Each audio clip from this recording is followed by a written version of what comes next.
Hello and welcome to our preview. I never thought to be honest, I like to think I'm fairly optimistic as far as England's concerned, as well as West Ham. I never expected to be doing this. I'm doing a preview for the European Championship final that England are in. I think I said before the tournament began, I was thinking quarterfinals, semi-finals, something like that. This seems really quite odd that I'm doing a stream of England in the final of the European Championships. And I'm sure I'm not alone. In fact, I know I'm not alone because I can see someone in the green room pulling all sorts of funny shapes. And I'm going to bring him in now to discuss it. So, Milesy, England are in the European Championship final. Discuss. It's because I said we weren't going to make it outside the group stages, mate. Do you remember I said it? I thought this was going to be... It's all down to you. Yes, all down to me. It's all down to me. No, Southgate is the one. He still turns me on. His football's coming home again. Please do not start singing. Please do not start singing. Yeah, we've only got a handful of viewers. Hands touching. Luke, Mark, glad to have you on, mate. But this could be quite painful if he starts singing. No. I might bugger off, let alone you lot. No, on a serious note, Gatesy. On Thursday, I couldn't even. Obviously, I work in IT and I work on my desk, and I'm on my arse for at least 9 or 10 hours a day, and I was just like this all day. I just couldn't sit down. Like the adrenaline from Wednesday night, and it's the same. I'm not going to sleep. Is that not piles? Super piles. You can get little foam rings that you can sit on that help. Apparently, I wouldn't know, but I've had a bit of deep heat sometimes. Oh. Not on your ring piece, for Christ's sake! Don't do that. I'll tell you what. Let's get off of talking about butter bottoms, and let's bring in our next guest, shall we? Who's probably sitting in the green room wondering what the hell we're rabbiting on about. Steve, bring a little bit of common sense and even-headedness to this, Steve. We're sort of veering off into sort of talking about sort of hemorrhoids. So England in the final. I mean, did you see this coming? No, but if you want level-headedness and common sense, I'm possibly not the man for the job. Though I was sitting there. Oh, right. I was worried that Andy was going to go into Agadoo. You know, I was prepared to run like mad if Agadoo came along. England in the final, did I see it? No, I didn't. I thought after the Scotland game, I thought, come up against somebody half decent, and we're going to get walloped. You know, but you know, and I was all for saying, no, we need somebody different from Southgate, with somebody more progressive. And as on many occasions with football, I'm currently eating humble pie. You know, a lot of people look stupid right now, me included on that one, because yeah. I tell you what, hats off to him. He has proved me completely wrong. And we're in the final, and it's the second final of my lifetime. But as I said on the WhatsApp not so long ago, the first final I was in my high chair being spoon-fed. You know, back in you don't really remember. It doesn't count, does it? You still do that now, Steve, don't you? Oh, only on the weekend when I can get away with it, Andy. And not when anybody's looking either. But no, terrific. Watching the semi-final was really weird for me because I've seen us in so many semi-finals. I went into it sort of meh, you know. We get to semi-finals, we go out, and I watched it. My two kids were watching it with me, and they were on the edge of their seats, and I was just, it won't happen. So when we won it, I was so surprised. You know, I couldn't believe it. England in the European final. In fact, this is our best performance ever in the European Cup because our best before is third, and that was with Hurst, Peters, and Moore, I believe. So we're actually witnessing our best ever performance in the Euros, and I think it's fantastic. Yeah, very happy. Yeah, Oh, hang on. Oh, hello, West Ham Online. Hope you're well, mate. You've been a bit quiet lately, but hope you're well. And right, so before we get into it, chaps, two things I want to cover off before we go into the sort of like the main event, as it were. First thing, any of those that are watching that are new to the channel, welcome along. Drop a like on the video, that would be brilliant. Make sure you subscribe to the channel, and as and when we upload any new content, if you've hit the bell icon, you will be the first to know. So that's the first point of order out of the way. Milesy, I'm going to give the floor to you at this point before we start talking about England, Italy, and some of what we think about the teams that are going to be lining up and blah blah blah. There's some really important news that you've got for long-time supporters of the channel that know about the appeal for Isla Caton's fund. So I'm going to leave you with this one, my friend. Yeah, so I do apologise for my video skills. Gatesy uploaded it and he done all the editing for me. But as I thought it was excellent.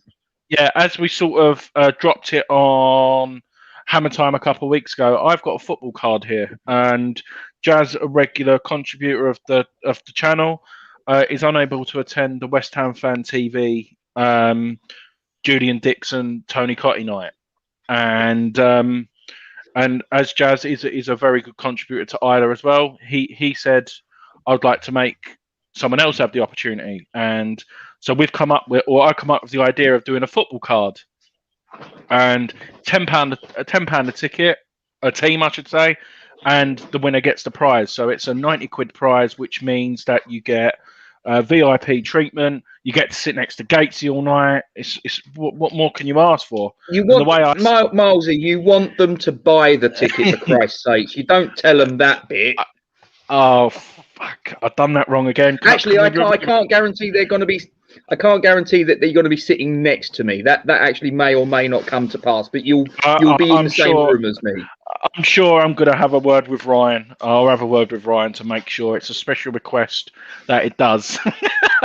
No, on all seriousness, gents, I sort of done the tweet with the teams about 20 minutes ago, and Roger already, and not even a West Ham fan, who Roger must know, he's an Accrington Stanley fan, has even donated. And he said, asked for a team which I've donated, and he said, if I win, I will pass it on to a West Ham fan. Like, this is just amazing, and that's got me going already, and it just proves it. So we've got 3 tickets gone so far.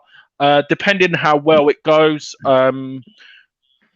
like I said, it's been moved, so the date's different. So, Gates, have you got that on a slide? Have you, or should I? I can't remember the date off the top of my head. That's so bad. Sorry, say that again, please. The date of the new one. The date of the new one. Right. Okay. Let me just get this up on screen. So this, let me just get rid of that banner momentarily. Bear with me, ladies and gentlemen. So this was the banner that West Ham Fan TV did originally. Now, as you can see, the original date was Thursday, the 29th of July. But yesterday there was an email that went out, and obviously because I was one of the recipients to this.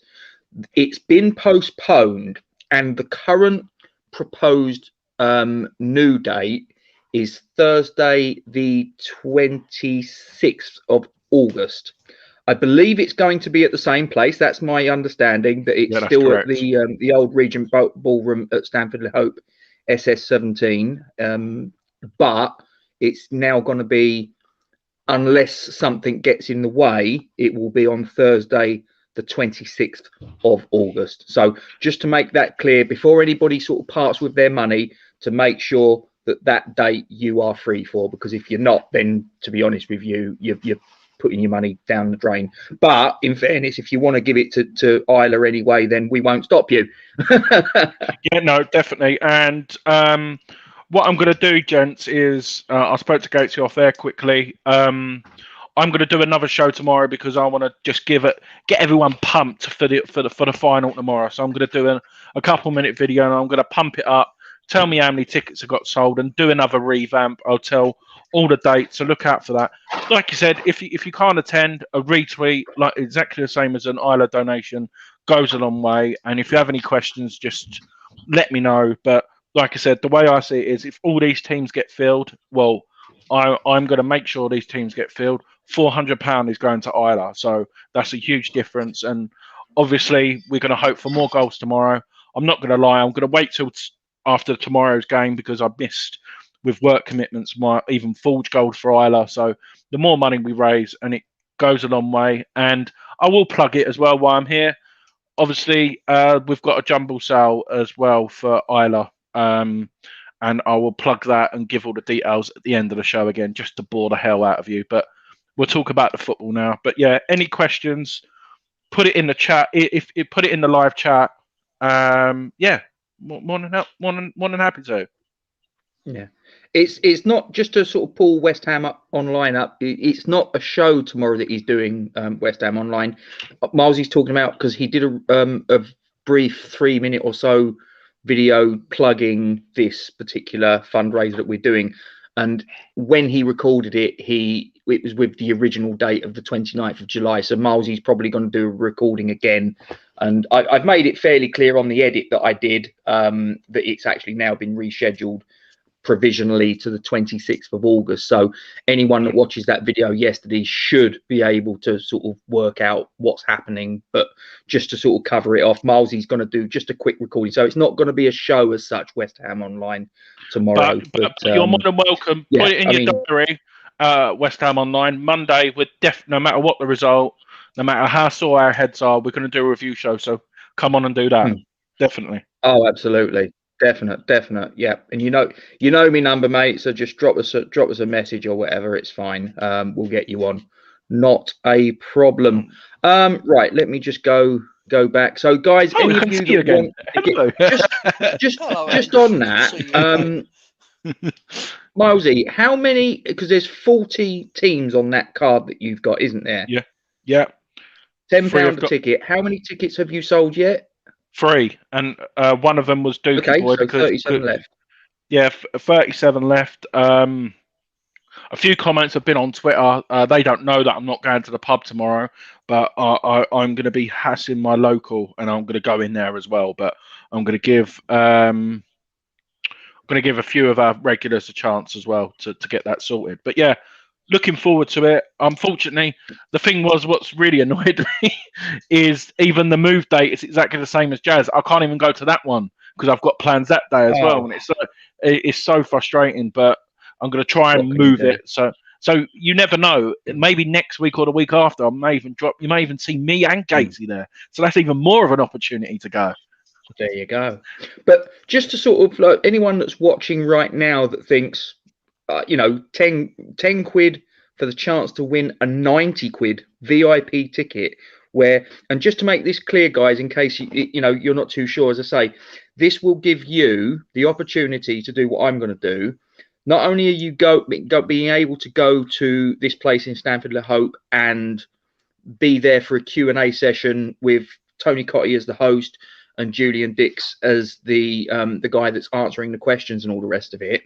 But before that event starts, there's a sit-down meal where you are with those two people, and having a nice little chit chat. And from what I've been told, they'll be quite happy to sign any shirts or programs or any underpants, even underpants, and all that sort of thing. So yeah, if you want your underpants signed, yeah, I'll be getting him to sign my my wife's knickers, which I'm sure she'll be absolutely delighted about.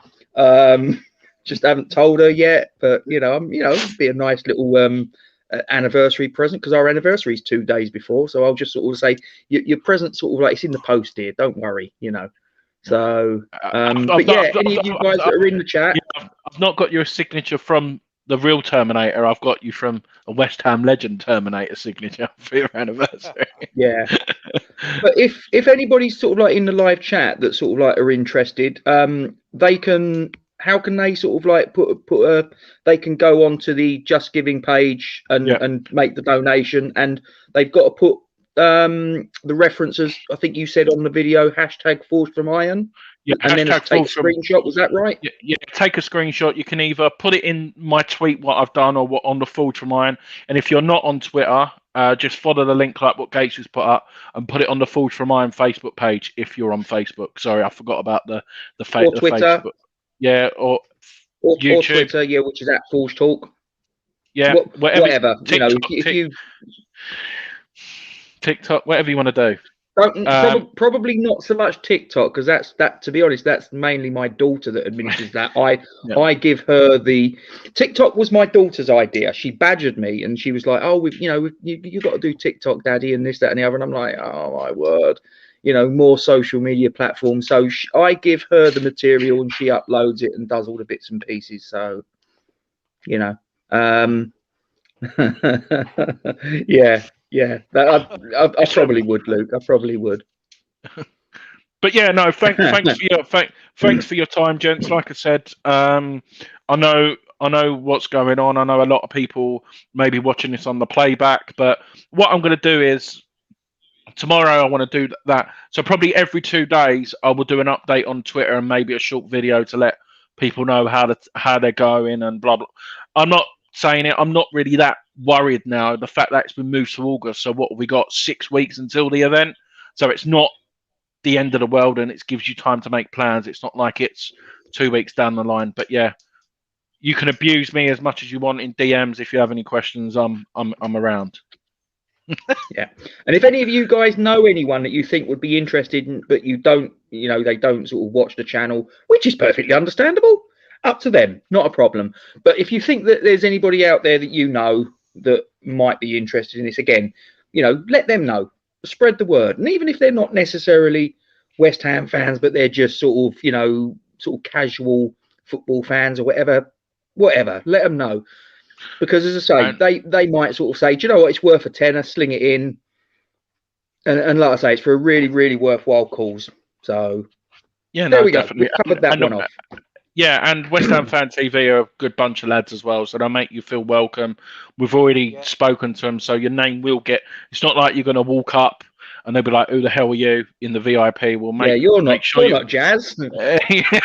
We've already spoke to them, so they know what we're doing. So that's all good. And no, like I said, onwards and upwards. And like I said, I'll be able to confirm in 2 weeks as well whether I'll be there as well. So yeah.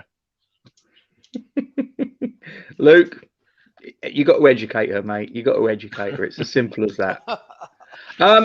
Right, should we get down to it, chap? So, Milesy, you're in charge of the slides. I'm just going to get the slide up, but we'll go with this. Is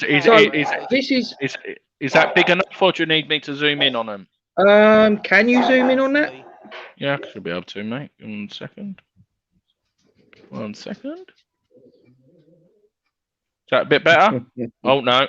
No, that's not. There we go. That'll do. We'll just leave it as that. Yeah, we'll go with that. Okay, so this is the team that I suspect will be going against Italy tomorrow, which, to be honest, I think kind of picks itself. I mean, the goalkeeper, the back four, the two holding midfielders. I don't think you can argue with any of those, positions. There might be Liverpool fans that I've heard a few saying Henderson for Declan Rice, Henderson for Phillips. But, listen, I wouldn't laugh. I mean, at the end of the day, he's a guy that's captained a team to a Champions League and to a Premier League. So he's not someone that can be dismissed. Jordan Henderson is a fantastic player. But do I think that he should get in ahead of Declan Rice and Calvin Phillips on the basis of their performances in this championships? No, respectfully, I don't. So if Liverpool fans disagree with me, then that's fine. We agree to disagree. But moving forwards, probably this is the area where there's a little bit of debate. Not so much about Sterling and Kane, but about possibly Mount.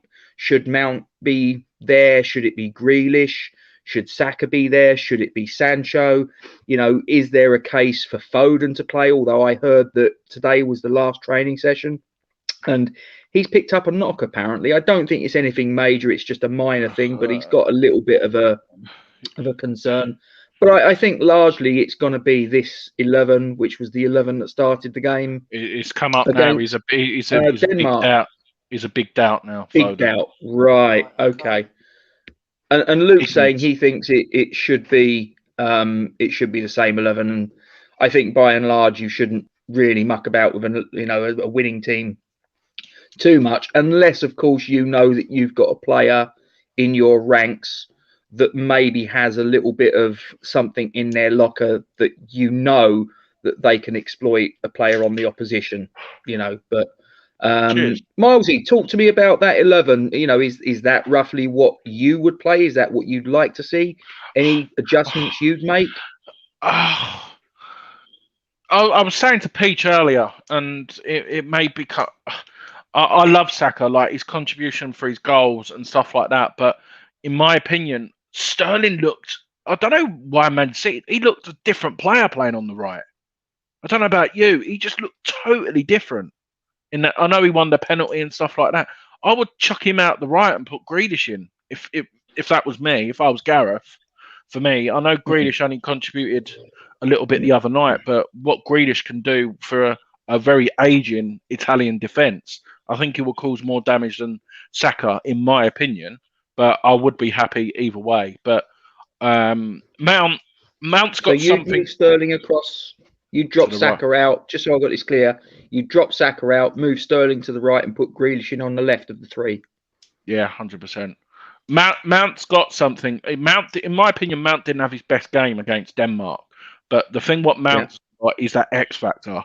He can just pick the ball up and just unleash a shot from nowhere, and free kicks as well. He's whipped a few in for Chelsea, so that's the reason why I would still have him in. But what Grealish can do is, I think the Italians, if they ask you who would you rather play against, Saka or Grealish, I'm pretty sure they'd rather play against Saka. I don't know about you guys. I guess it depends, doesn't it? I think that Grealish obviously has the sort of like the march on Saka in terms of his experience, and I think as far as his trickery with the ball and being able to sort of like, his passing ability, I think that he again has the advantage on Saka. But Saka, one thing he has, and defenders do not like playing against, is raw pace. And his change of direction. That's something that, not just the pace, but the fact that he can be going one way and then boom, he's sort of like he's moved in the other direction, and the defender's like, whoa, and he's taken out of the game. He's got that in his locker, and that's something that Grealish doesn't really have. Yeah, no, it's an argument for both ways, but I agree with what Luke's saying as well. But I think if you take Mount out, you lose that extra work. I know Rice and Phillips cover a lot of ground, but Mount covers a lot of ground as well, and I don't think Grealish does, in my opinion. He's not. What he does going forward is breathtaking, but in that middle of the field, in front of, and Mount knows Jorginho inside out as well. That could be crucial in that midfield. So, but no, I agree. It's an argument on both sides. Yeah, I mean, there was a saying about sort of like just bringing back Luke's comment there. No, not Luke's. Tom's saying about. Hang on, come on, there we go. 11 minutes of actual football played. I was listening to the radio yesterday or the day before, I can't remember now, but there was an observation made, and I didn't realise this, that in the Italy-Spain game, I think it was in extra time, where I think they said the last 20 minutes of the match, the ball was in play for 9 minutes there or thereabouts. Yeah. Absolutely, I mean, but it's typical. And I don't mean to be. I'm not saying this as an insult, because it's game management. It's being cute. It's being being able to sort of turn the situation to your advantage. It's not cheating. It isn't.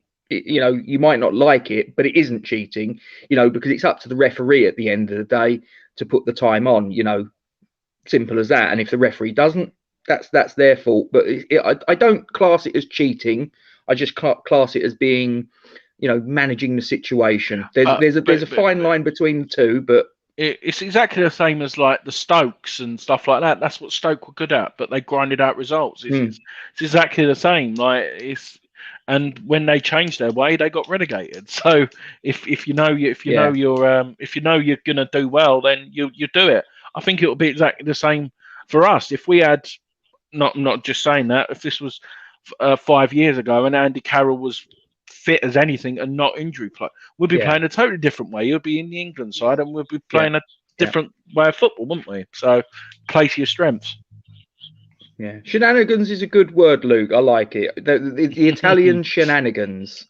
So, Steve, over to you now. So, your thoughts on that 11 again? Is that the sort of team, A, that you think will be going out, B, that you think should be going out, and if it isn't, why and who? Right. Well, first of all, when I was laughing at the Henderson comment, it was very much a case of not laughing at Henderson, but how can you drop Rice and Phillips? They've been sensational. You know, I think they've been, I've got to be honest, I think they've been world class in the middle. Absolutely superb. When I look at that team, that is exactly the team I'd start with, and I'll give you my reasons. You've got an aging Italian defence, and those guys played extra time. Now, I know from personal experience, as you get older, it gets a lot harder to recover. 18 holes of golf for me 20 years ago, I could get up and do it the next day. I can't anymore.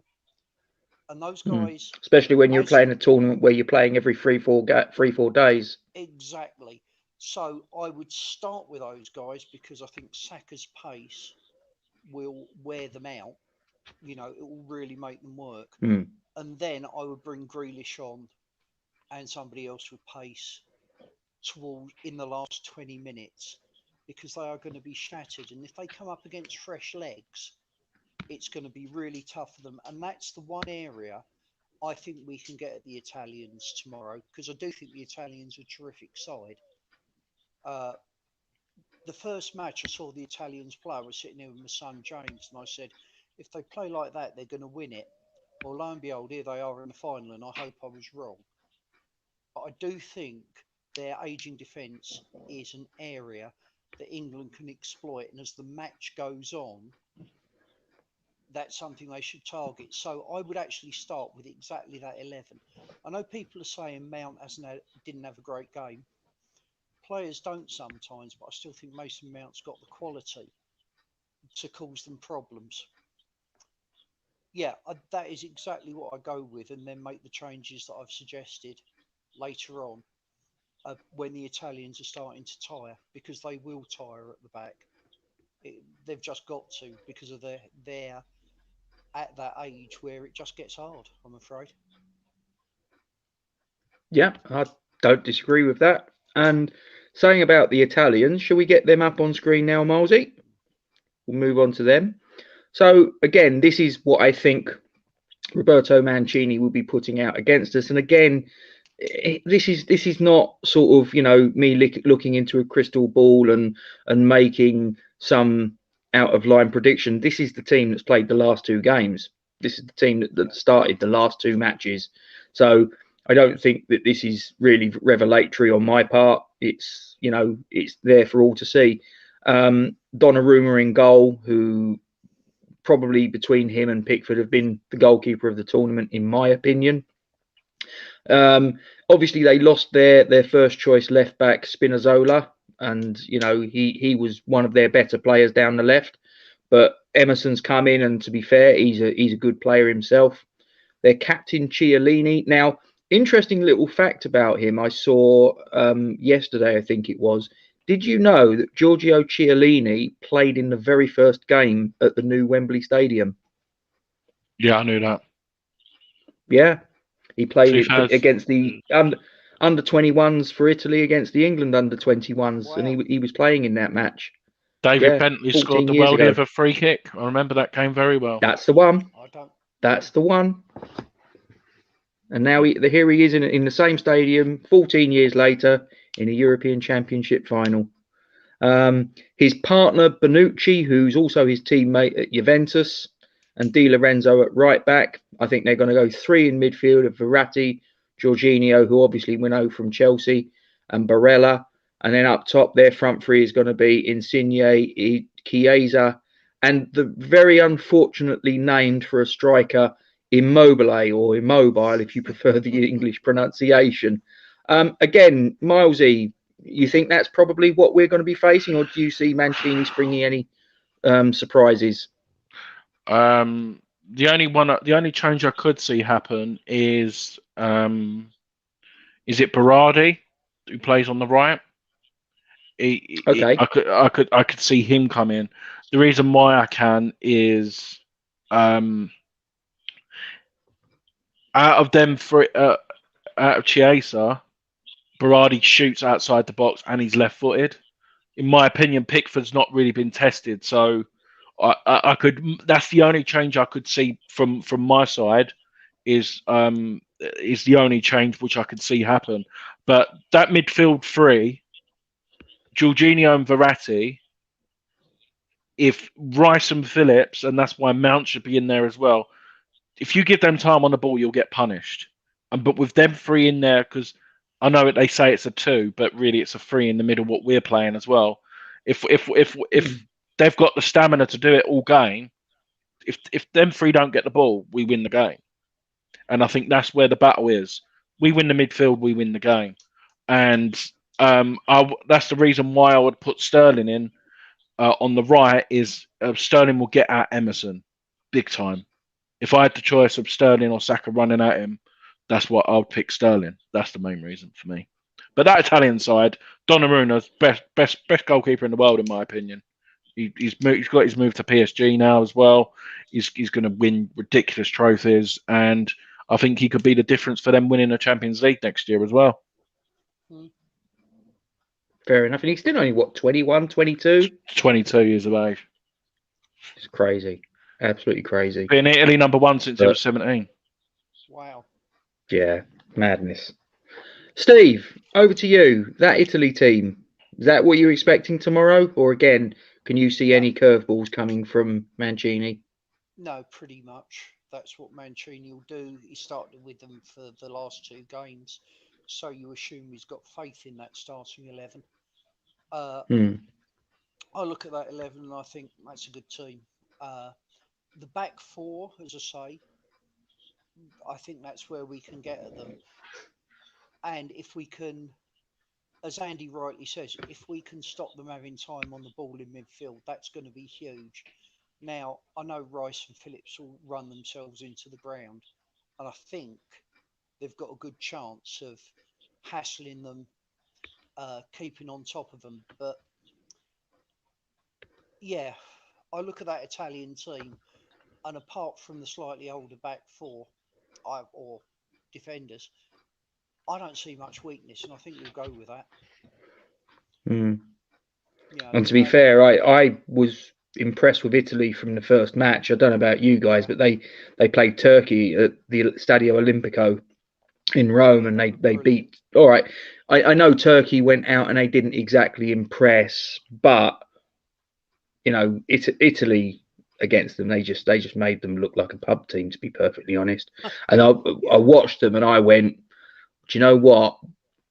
This Italy team could do something in this tournament. And I never for a moment thought that, oh yeah, it'll be England, they'll play in the final. But here we are. 33 games unbeaten they are at the minute. Yeah. Well, we'll come to that in a minute, because I actually think that that's a slightly padded out record, with all due respect. I mean, don't get me wrong, to win 33 matches is, you know, that's decent enough, but have a look at some of the opposition. Yeah, no. That's all I'll say. We'll come to that in a minute. But anyway, the advantage what Italians have got is exactly the same why I feared Belgium. Is Mancini knows how the Premier League works, and apart from Sancho, everyone else is based in England. Or well, no, and Bellingham. Is there anyone else? I don't think. Oh, everyone else is based in England, aren't they? Yeah, I think everybody else is English based. But Mancini knows the Premier League. No, Trippier. Oh yeah, sorry. But yes. Do you see what I mean? Mancini's got the Premier. He's won the Premier League. He knows how the Premier League work. He obviously. I think, was Sterling even there when Mancini was there? Probably not. That may be a bit too early. He was still at Liverpool. But do you know what I mean? Like, he knows the players. He knows a lot of the players. So I still think we win, but Yeah, it's gonna be good to watch. I'm really excited for tomorrow. Fair enough. I think it will be one of two things is going to happen. One side is going to score early, and then it will be absolutely gung ho for 90 minutes, or it's going to be very, very tight, and it'll only open up towards the end. Now, I personally think it will be the second of the two, because I think Southgate will make sure our boys keep it tight. Yeah. But I'm really looking forward to the game, I've got to say. But on balance, I couldn't call it, to be honest. I really don't know how that one's going to fall, because I think Italy are slightly better, but I think the teams are pretty evenly matched. And it depends whose tactics allows them to play the style they want to play, if you see what I mean. And how well the other two it may be that this plays. match is it may be that this match is decided by a moment of genius by a player or a mistake, and I hope it's more a moment of genius rather than someone makes a horrific error that they have to live with for the rest of their days, whether that's an English player or an Italian. In fact, no, stuff it, just an English player. I'm English, yes, I'm biased, sorry. But yeah, I just hope that we see a game. I hope we see the best game of the tournament, because at the end of the day, this is the final, and this is where it's all won and lost, ladies and gentlemen. So if there's a game that we're going to see where we sit back and go, what a game that was, just take out the fact that we're rooting for one of the teams, this is the game that I want to sort of be able to look at and go, that there was the best game. But if I had the choice, I'd rather play Italy than Spain. If you gave me the choice. Yeah, because I think Spain would keep the ball for probably 70% of the game. The only thing is that they've got no striker, which is kind of the reason why they went out. Because if they'd have had a striker against Italy, they'd have buried them. Yeah. So, anyway, next slide, please. To use the, do you want to zoom in on that a little bit? That's the historical record. No, you just go up the top. No. Oh, sorry. I'm here all week. Hang on. Right, go up the top. Right, see where you got plus and minus? There you go. That's here we go. Right, okay. He's new here, ladies and gentlemen. Give him time. So there, you look at our historical record. Italy have the slight advantage.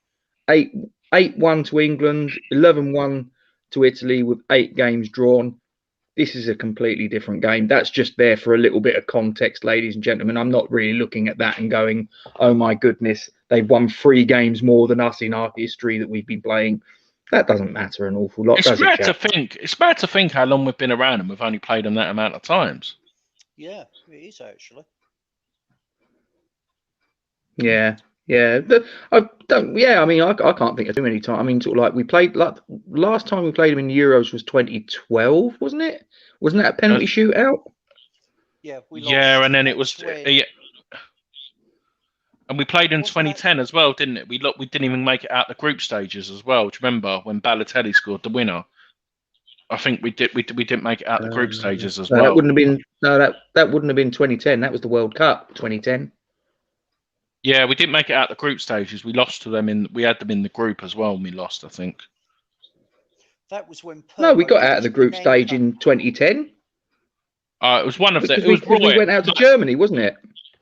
Oh, I can't remember, but yeah. We lost to him in the group stages. Then we lost the game. I remember we lost in the game. Okay. Yeah, my bad. It might be on one of the little slides later on. I can't. To be honest, I can't remember that. But hey ho. But yeah. So next slide, please. Won't dwell on that one too much. Okay, so ladies and gentlemen, these are the results. So could you just zoom back out a little bit, please, Milesy? Because I think there you go. Yeah, some more there. So this goes back to 1933 is the earliest match there, Milesy. Am I right? Yeah. Yeah. So 1933. Yeah. So our first defeat against Italy, if you look, doesn't actually come until June. Is it June 1973 or January Yeah, 1973? June 1973, Yeah. 2-0 lost in the friendly. Since then, it's been quite patchy. I think it's fair to say, with our last win coming in a friendly in 2012. So a recent record, ladies and gentlemen, doesn't exactly make for great reading. But again, I repeat, this is a completely different situation, isn't it, gentlemen? But Yeah. I'm just putting it up there for a little bit of context. Yeah, no, I was wrong. Oh, sorry, Steve. Yeah, I don't think Italy have faced an England team this good over the last 2 decades. I think that's the difference. I think this is probably the best England team we've had they'll have faced, and that makes a big difference in my opinion. Yeah. Yeah, no. Yeah, fair enough. Yeah, Next 2014. slide, Yeah, 2014 at the World Cup we lost 2-1. That's when Sterling scored a screamer. Sterling scored a screamer, and we still lost. Yeah.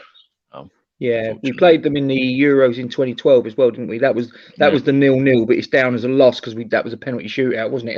That was the one where Pirlo was against Joe Hart, and he did the Panenka. He just made him look like a mug. Yeah. So this is England's season.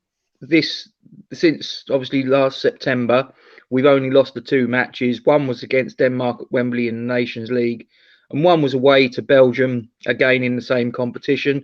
Other than that, pretty impressive. But it's the goals conceded. Massively. I mean, how many clean sheets is there? I mean, that's 1, 2, 3, 4, 5, 6, 7, 8, 9, 10, 11, 12, 13, 14 clean sheets I count there.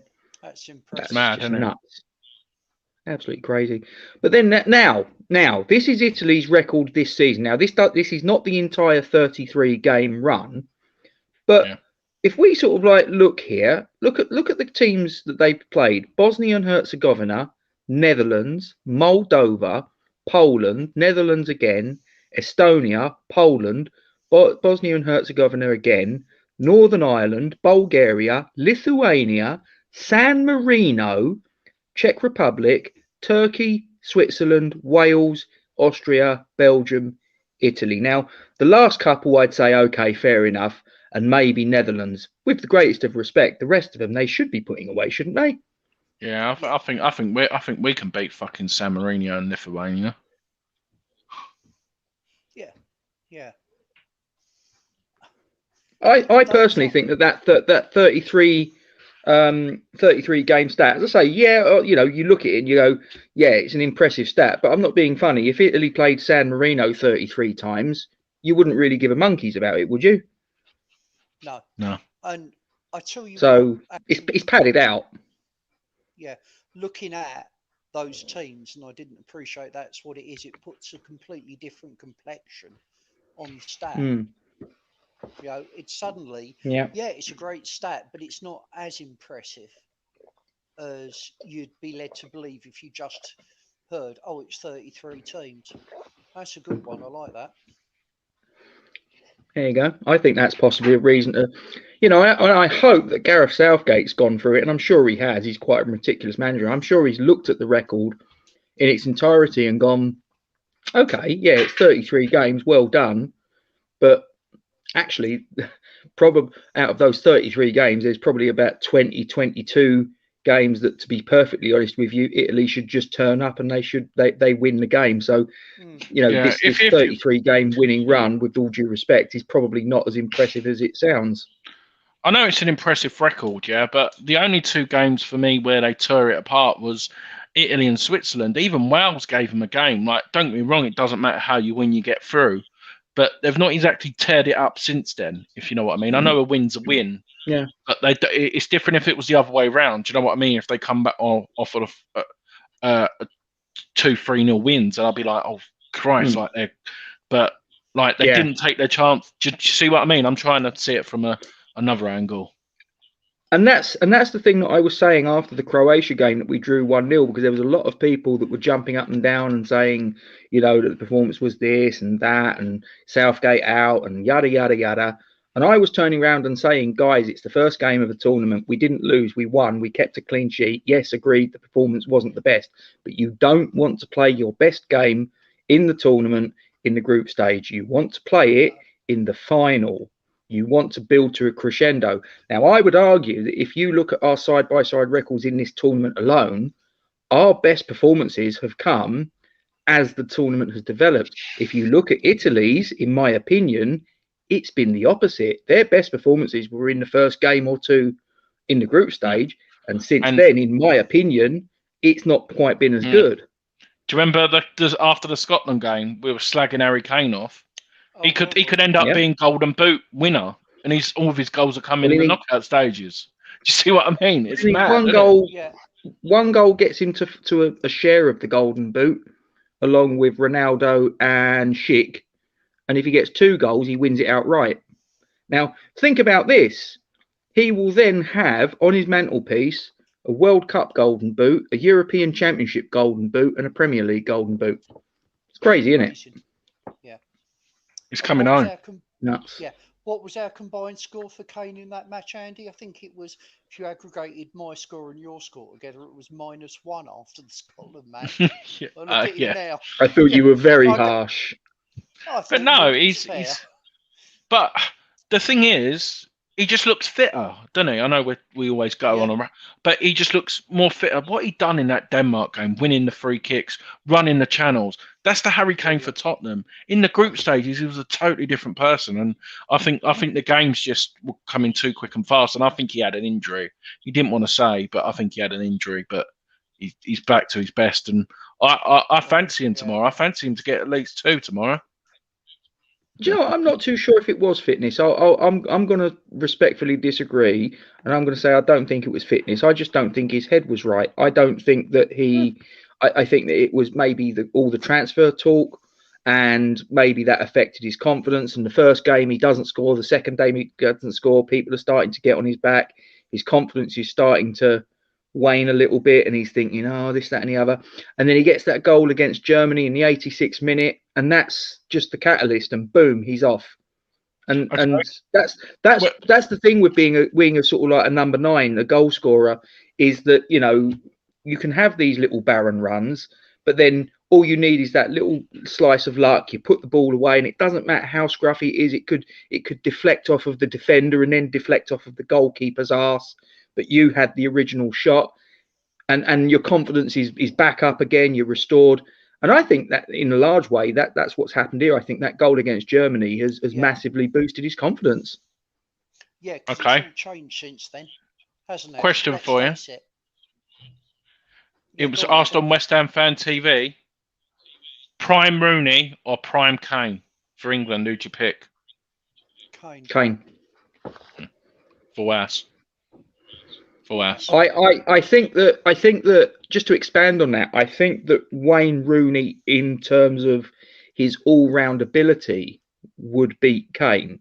But if we're talking about playing as a pure number 9, Kane. Yeah. Apart from Euro 2004, I can't remember him having a decent tournament, to be honest. No. Like I say, I think skill-wise, if you know everything on the table, you know, pace, power, strength, intelligence, blah, blah, blah. If you put it all together, and when I say intelligence, ladies and gentlemen, I'm talking in a football sense. I'm not talking about, you know, him doing sort of like quadratic equations and things like that. But I think that if you sort of like have all of their attributes sort of laid out, I think that Wayne Rooney wins that one. But like I say, if you're just after, you know, a raw goal scoring talent, Harry Kane, all day long and twice on a Sunday. Mm-hmm. Yeah, he's a better finisher, and that's what we want. Yeah. Next slide, please. Okay, so our little factoid session. This is Italy's 10th major tournament final. Now that's really impressive. Wow. 6 World Cups, 4 European Championships, with only Germany on 14 having played in more amongst European nations. Italy won the European Championship in 1968, but have lost their subsequent 2 final appearances in the competition, 2000 and 2012.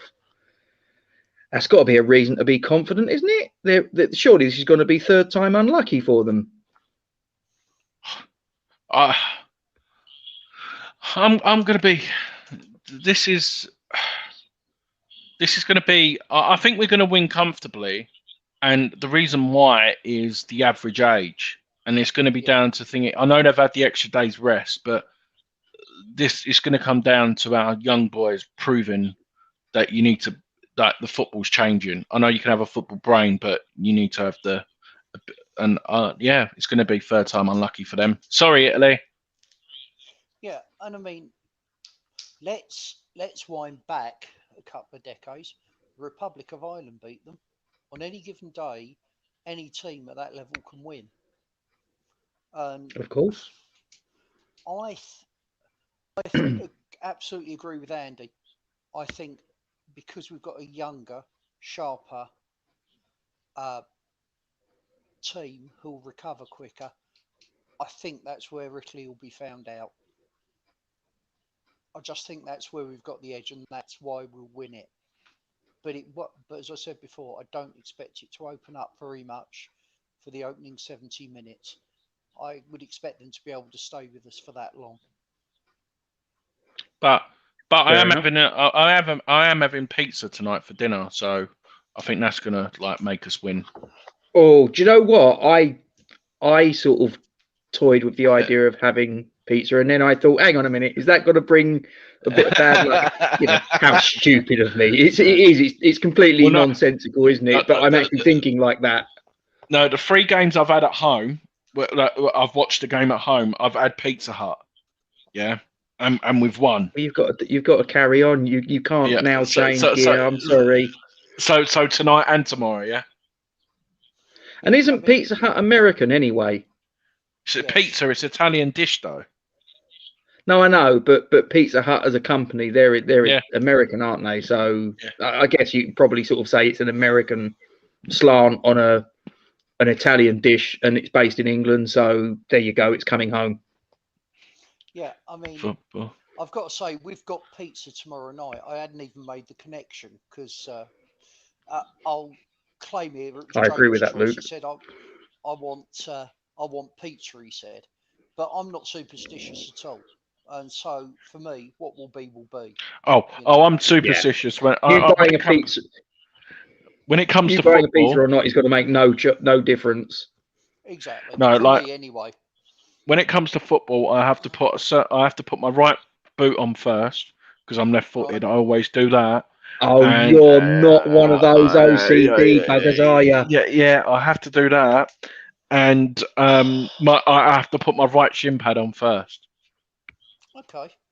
Do you know Bobby Moore had a little ritual? Apparently, he had to be the last one to put his shorts on, by all accounts. And I think it was I'm sure it was a book by Jimmy Greaves that I read once that he picked up that Bobby Moore did that, and it might have been Harry Redknapp, I don't know, but I think it'd be more something that Jimmy Greaves would pick up on, and Jimmy Greaves would do. That when he turned up at West Ham from obviously Tottenham when Martin Peters went there in 1970, that he had this little thing that he'd wait for Bobby Moore to put his shorts on. And obviously Bobby Moore would have this little thing where he'd put his shorts on last. And then Greavesy would take his shorts off, which would then force Bobby Moore to have to take his shorts off. And it would just sort of go on like that. But Paul Ince, sorry, I just swore, Paul Ince, Judas. He had one, I don't know if you ever saw it, when he was coming out of the tunnel, he'd have his shirt off. And then as he's coming out of the tunnel going onto the pitch, then he'd put his shirt on as he's going onto the pitch. It's weird how people have these weird little sort of idiosyncrasies. Fair enough, Luke. In fact, I don't think that would stop you. Go on. No, Trevor Brooking had one. Yeah, he had to be the second last player out of the tunnel. You couldn't be the last. Really? You had to be the one before the last. Yeah. And if you ever watch any old highlights, Trevor Brooking always comes out second last. It was the same I'll for have to keep some. an eye out for that. There was one for some goalkeeper as well. Joe, the goalkeeper, normally comes out second if they're not captain. Yeah, he comes out last. There's a goalkeeper. I think I can't remember what one it was. And I was watching the Champions. I was like, what the hell's going on? He has to come out last. So yeah, it's weird how people come up with What that. if they ever make him the captain? That's the thing. I mean, sort of like if they ever made Trevor Brooking captain, if they ever made this goalkeeper you're talking about captain, well, that's their superstition gone. Yeah. Yeah. Well, I mean, Roberto's pre-match thing was to put oil on his gloves, wasn't it? You know, that's what Roberto's pre-match routine was. Make sure he couldn't I think catch it the might damn have been. ball. I think it might have been that, and probably to sink a couple of bottles of Rioja. Wouldn't surprise me. Next No, slide, that please. position would have helped. Because I think there's about 10 of these or thereabouts that I've got to go through. It's a bumper crop today, ladies and gentlemen. This will be England's first ever appearance in a European Championship final and is our first in the final of a major tournament since winning the 1966 World Cup. It's the longest gap between major finals, either World Cup or Euros, for any European nation, that span being 55 years. It's got to be coming home, surely. We can't go any longer, surely. If you ask me, Gatesy, my mum and dad are exactly the same. My mum and dad were born in 71, and we was talking about this. This could be our only chance, like in my lifetime, of us winning. Do you know what I mean? Like when you put it in that perspective, we can't fuck it up. Surely we cannot fuck it up. Oh, we can. We can. Oh, yeah. We know that. We're West Ham fans. I mean, if we was Manchester United fans, Manchester City fans, we'd probably be expecting England to win because we've got ingrained in that sort of winning sort of culture, if you will. But because we support West Ham, we're used to snatching defeat from the jaws of victory. So I'm not counting me chickens. In Italy, it's not like, let's say, we're not exactly going in against San Marino, are we? You know, this is as we put on the last slide. You know, this is an Italy team. Their pedigree, their history is there for all to see. Yeah, no, definitely. I mean, I think the fact that we haven't been to any finals for 55 years, the FA have a lot to answer for in who they've appointed as head coach. You know, I can't help but think if we'd had Cloughie as England manager, we'd have made a final. You know, and some of the great managers that weren't suitable for the institution that haven't been appointed, I think would have got us there long before this. So I get the stat, and you can't argue with it. But I think the decision-making process along the way of who to appoint has actually stopped us getting to a final. Yeah, fair enough. We've got next slide, please. Yeah, Italy have finished runners-up of the European Championship on 2 occasions, losing to France in 2000 and Spain in 2012. Only Germany and the USSR, 3 each, have finished as runners-up more times than Italy in the competition. Now, at this point, anyone that's the age of 20 or thereabouts, maybe lower, is going, who the bloody hell are the USSR? So someone a bit older in the room is going to have to explain it. You know, it's basically Russia with a load of the other countries that were around them, like the Ukraine and Belarus and Lithuania, Latvia and all that. They used to play as one entire country. So it'd be a bit like if we clubbed, it'd be a bit like if we clubbed together with Scotland, Wales and Northern Ireland and played as Great Britain. Similar sort of thing. So next slide. No, that's something that could be to our advantage. Maybe the history there is weighing heavy on their shoulders as well. Euro 2020 will see England participate in the final while hosting the showpiece, the 11th instance of a European nation competing in a major tournament final as hosts, either World Cup or Euros. England also did so at the 1966 World Cup, where we beat Germany. Actually, it was West Germany. They've got that bit wrong. It was West Germany, just for exactitude, but there you go. 4-2 at Wembley. Both of the last 2 European host nation finalists lost the final. It was Portugal at Euro 2004 when Greece beat them, and France at 2016 when Portugal beat them. Only one of the first 8 had lost their final prior to this, which was Sweden at the 1958 World Cup. Now, here's a little test of your knowledge. Who scored 2 goals for Brazil in that final? Very famous man, and he was about 17 at the time. Pele. Correct. That was the great Pele. Italy have never lost against England at a major tournament. They've won 3 and drawn 1, winning 1-0 at Euro 1980, 2-1 at both the 1990 and 24 World Cups, and drawing 0-0 before winning on penalties in Euro 2012. That's got to change at some point, surely? Yes, coming home. Yeah. We're still optimistic. Well, it's been 55 years since we've been in the final. You know, we've lost to Italy. It's time for that to change as well, surely.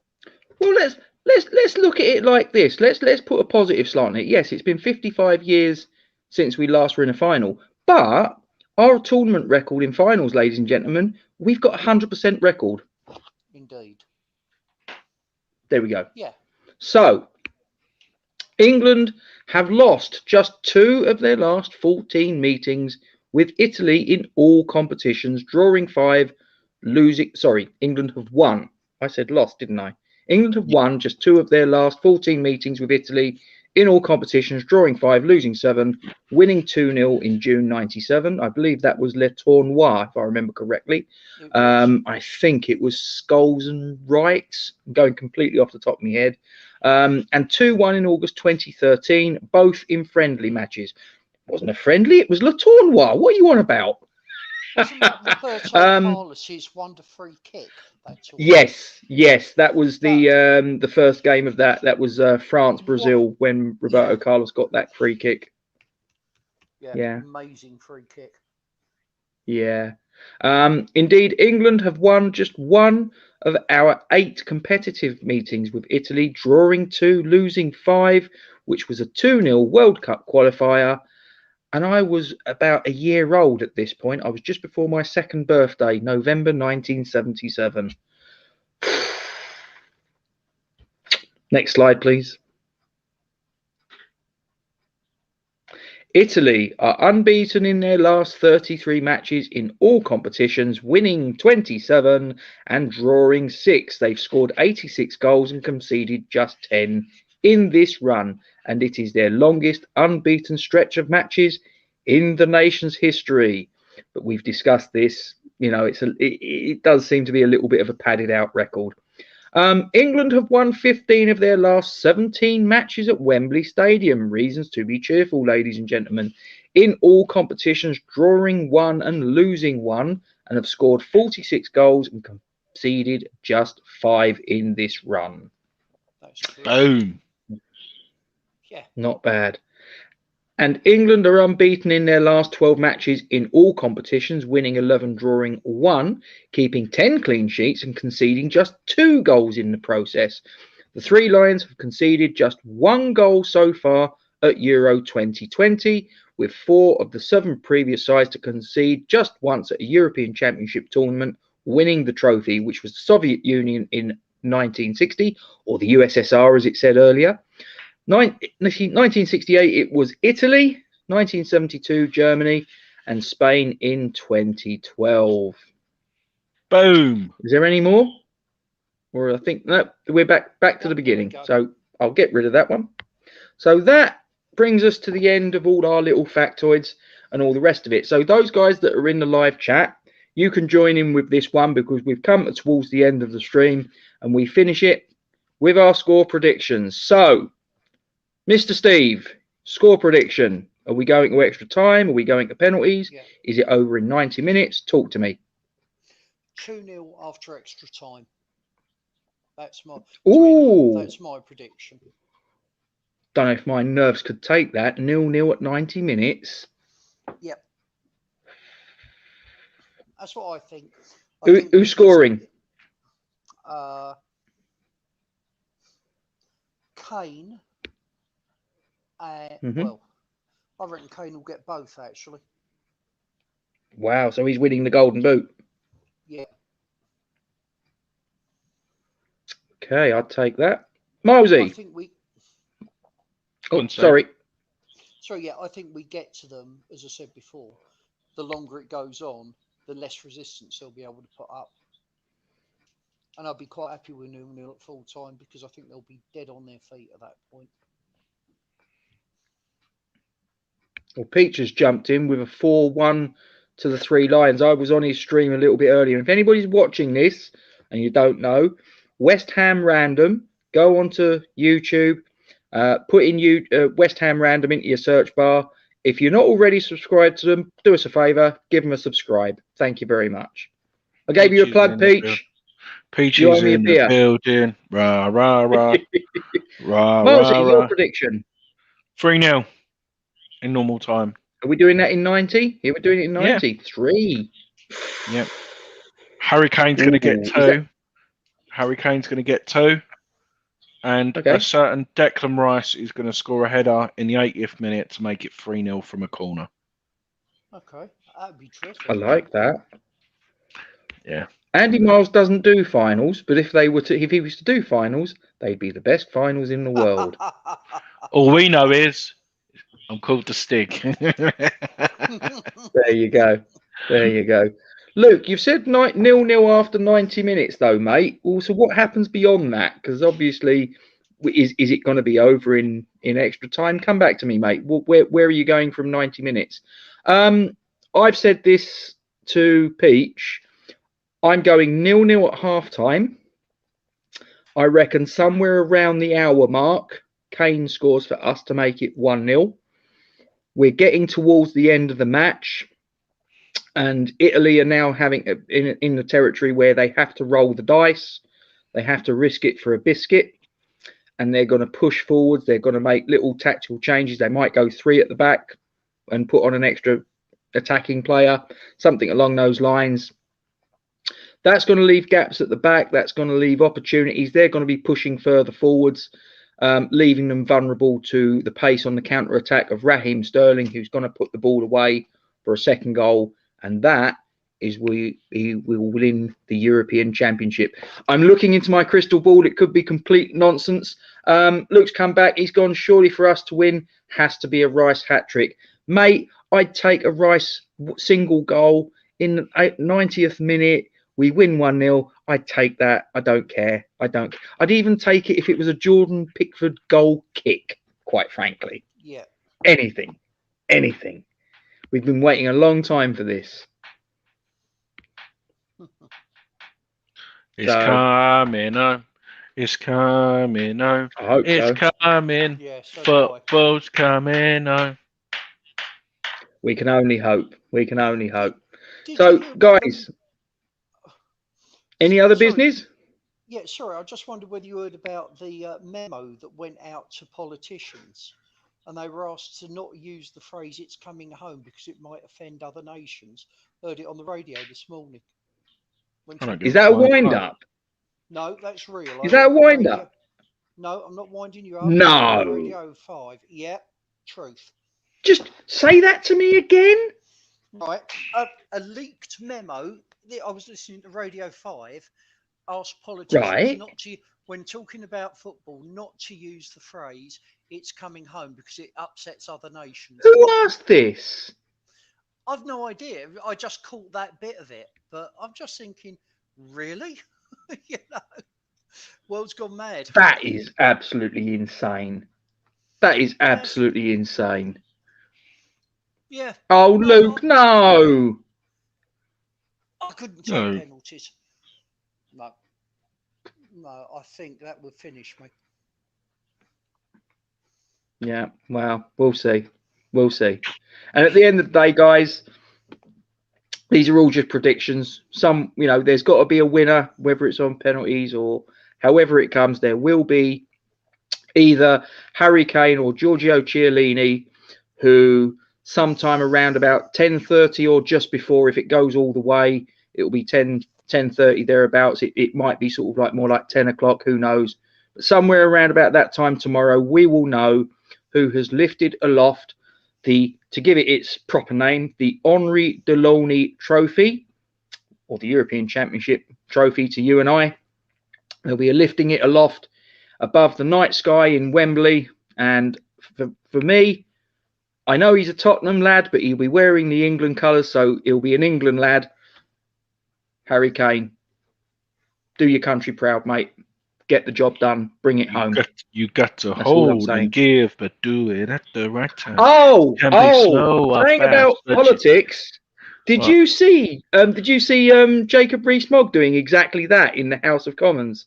No. No. Oh, mate, he wasn't doing it sort of like singing it, but he was sort of like, you know he's quite posh. Yeah. And he was sort of, you've got to hold and give, but do it at the right time. You can be slow or fast, but you must get to the line. And I'm sitting there going, oh my goodness, are you for real? Seriously, I'm sure you'll find it on YouTube. Fast, but it was just cringe.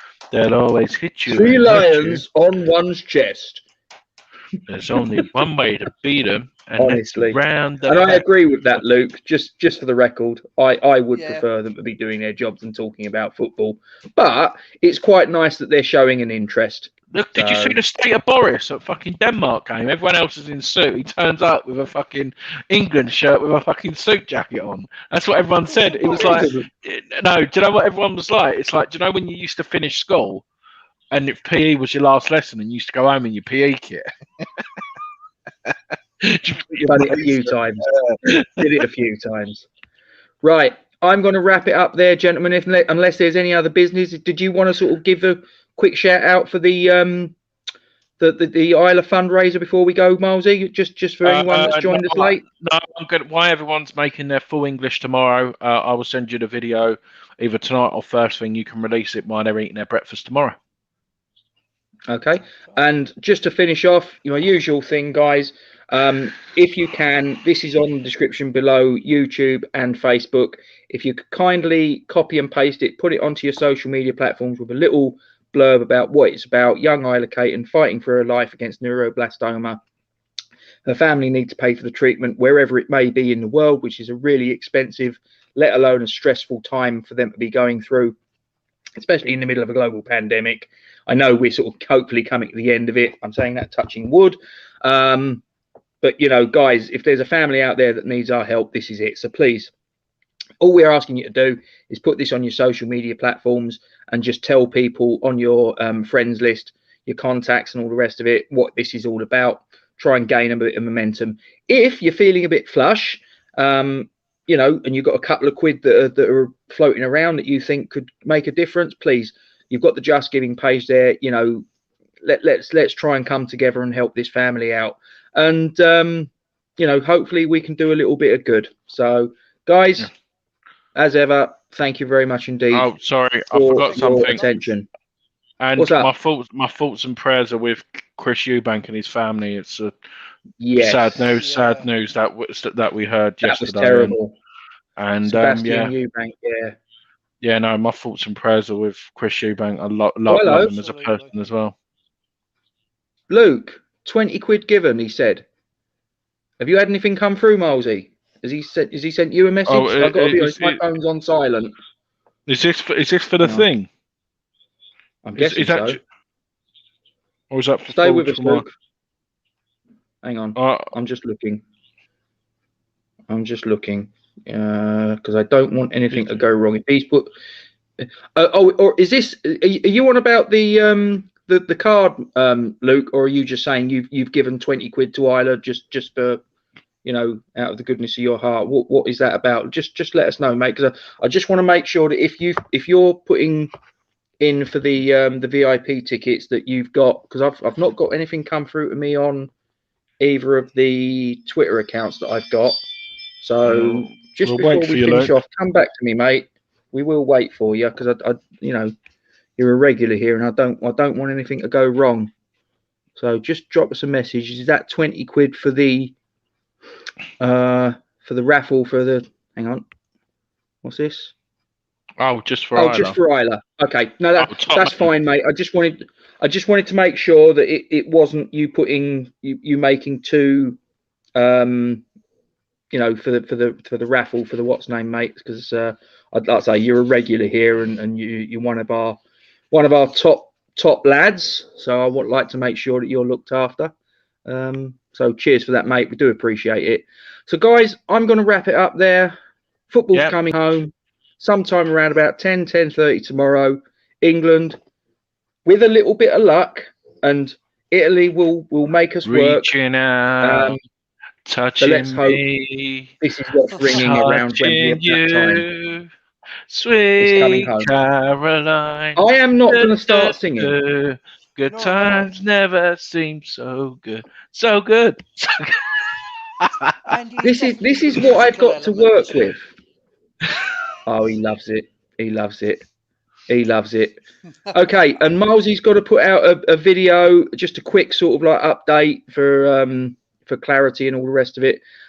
Just about the Isla fundraiser that we've got going. So, guys, as I say, if any of you can support us in that, and even if it's something that you can't sort of participate in yourself, please do us a favour and just get the message out there that there's this. As I say, it's great value for money if you think about it. It's £10, and if you win, you know, there's 40 teams to begin with. 3 of them have already been taken, so you're now down to 37 that we've got left to distribute. So, you know, it's £10 a ticket. It's a £90 face value. You get a sit down for a pre-event meal with Tony Cottee and Julian Dix, and then going on to that, you've then got the main event, which is a Q&A session with Tony Cottee, the host, Julian Dix as the guy that's answering the questions, and it's in Stamford Le Hope in Essex. So, as I say, at the minute, the provisional date is the Thursday, the 26th of August, and if it's going to be the same time as what the original date was, which was the 29th of July, that was down for a 7:30 start in the evening. So if any of you guys can, like I say, if you want to contribute, you know what to do. And if you don't, like I say, you've got the ticker at the bottom. Get in touch with us for if you want any information. Direct message us at Falls Talk or for our Facebook page, Falls from Iron. That would be the best way to do it. I'm going to end it there, guys. Football's coming home. Has to be. 55 years of hurt. Jules Rimet still gleaming, and all the rest of it. Thanks for joining us, guys. Thank you to you, Steve. Thank you to you, Andy, for joining us. Thank you very much. Yeah, thanks for having us. And come on, you Irons. New Irons. Come on, you Irons. It's coming home. It's coming home.